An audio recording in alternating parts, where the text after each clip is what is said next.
Dear Esther, I sometimes feel as if I've given birth to this island. Somewhere between the longitude and latitude, a split opened up, and it beached remotely here.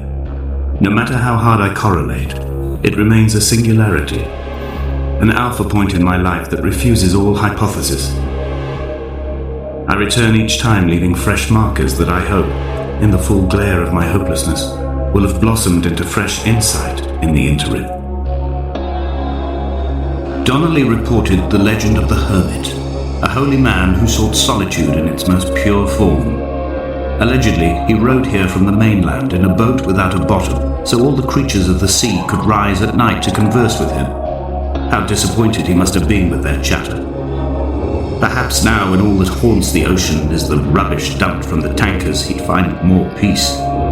They say he threw his arms wide in a valley on the south side, and the cliff opened up to provide him shelter. They say he died of fever 116 years later. The shepherds left gifts for him at the mouth of the cave, but Donnelly records they never claimed to have seen him. I have visited the cave and I have left my gifts, but like them, I appear to be an unworthy subject of his solitude. When you were born, your mother told me, a hush fell over the delivery room. A great red birthmark covered the left side of your face. No one knew what to say, so you cried to fill the vacuum. I always admired you for that you cried to fill whatever vacuum you found. I began to manufacture vacuums just to enable you to deploy your talent. The birthmark faded by the time you were 6 and had gone completely by the time we met, but your fascination with the empty and its cure remained. I have found the ship's manifest, crumpled and waterlogged under a stash of paint cans. It tells me that along with this present cargo, there was a large quantity of antacid yogurt bound for the European market. It must have washed out to sea. God knows there are no longer gulls or goats here to eat it. When someone had died or was dying, or was so ill they gave up what little hope they could sacrifice, they cut parallel lines into the cliff, exposing the white chalk beneath.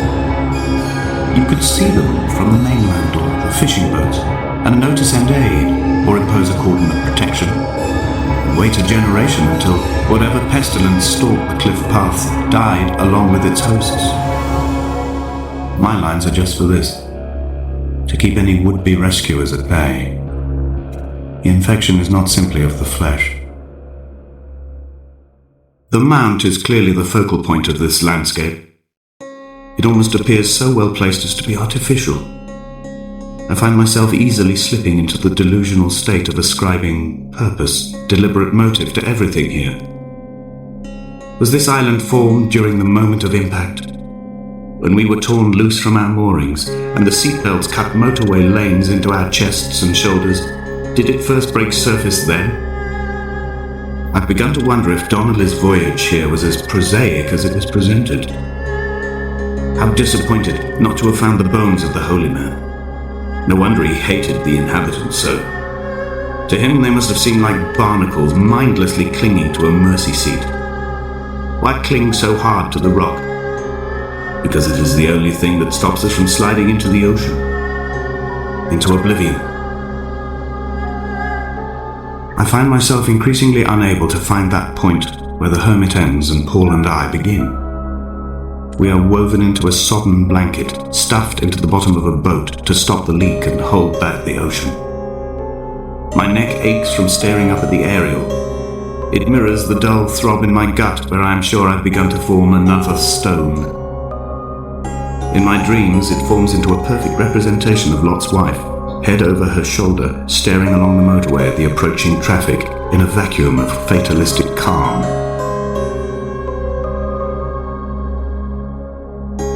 I've become convinced I'm not alone here, even though I'm equally sure it is simply a delusion brought upon by circumstance. I do not, for instance, remember where I found the candles, or why I took it upon myself to light such a strange pathway.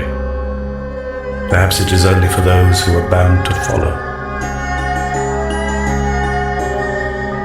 Dear Esther, I have now driven the stretch of the M5 between Exeter and Bristol over 21 times.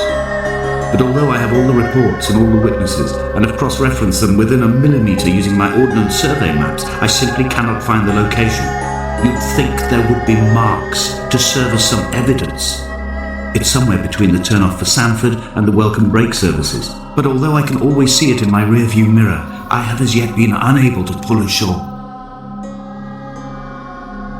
In my final dream, I sat at peace with Jakobsen, watched the moon over the Sanford junction. Goats grazed on the hard shoulder, the world gone to weed and redemption. He showed me his fever scars, and I mine, between each shoulder the nascency of flight. I've begun my ascent on the windless slope of the western side. The setting sun was an inflamed eye squeezing shut against the light shone in by the doctors. My neck is aching through constantly craning my head up to track the light of the aerial. I must look downwards, follow the path under the island to a new beginning.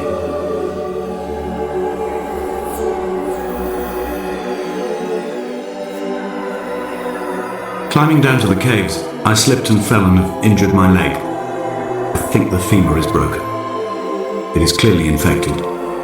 The skin has turned a bright, tight pink, and the pain is crashing in on waves, winter tides against my shoreline, drowning out the ache of my stones. I struggled back to the bothy to rest, but it has become clear that there is only one way this is likely to end. The medical supplies I looted from the trawler have suddenly found their purpose. They will keep me lucid for my final ascent. Blind with panic, deaf with the roar of the caged traffic, heart stopped on the road to Damascus, Paul sat at the roadside hunched up like a gull, like a bloody gull, as useless and as doomed as a syphilitic cartographer, a dying goat herd, an infected leg, a kidney stone, blocking the traffic bound for Sanford and Exeter. He was not drunk, Esther, he was not drunk at all. All his roads and his tunnels and his paths led inevitably to this moment of impact. This is not a recorded natural condition. He should not be sat there with his chemicals and his circuit diagrams. He should not be sat there at all. There are headlights reflected in these retinas, too long in the tunnels of my island without a bottom. The sea creatures have risen to the surface, but the gulls are not here to carry them back to their nests. I've become fixed, open and staring, an eye turned on itself. I've become an infected leg whose tracking lines form a perfect map of the junctions of the M5. I will take the exit at mid-thigh and plummet to my Esther.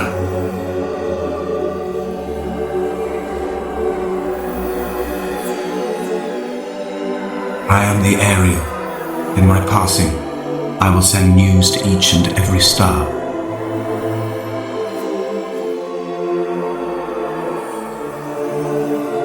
Dear Esther, I have burnt my belongings, my books, this death certificate. Mine will be written all across this island. Who was Jakobsen? Who remembers him? Donnelly has written of him, but who was Donnelly? Who remembers him? I have painted, carved, hewn, scored into this space all that I could draw from him. There will be another to these shores to remember me. I will rise from the ocean like an island without bottom, come together like a stone, become an aerial, a beacon, that they will not forget you. We've always been drawn here. One day the gulls will return and nest in our bones and our history. I will look to my left and see Esther Donnelly flying beside me. I will look to my right and see Paul Jakobsen flying beside me. They will leave white lines carved into the air to reach the mainland, where help will be sent.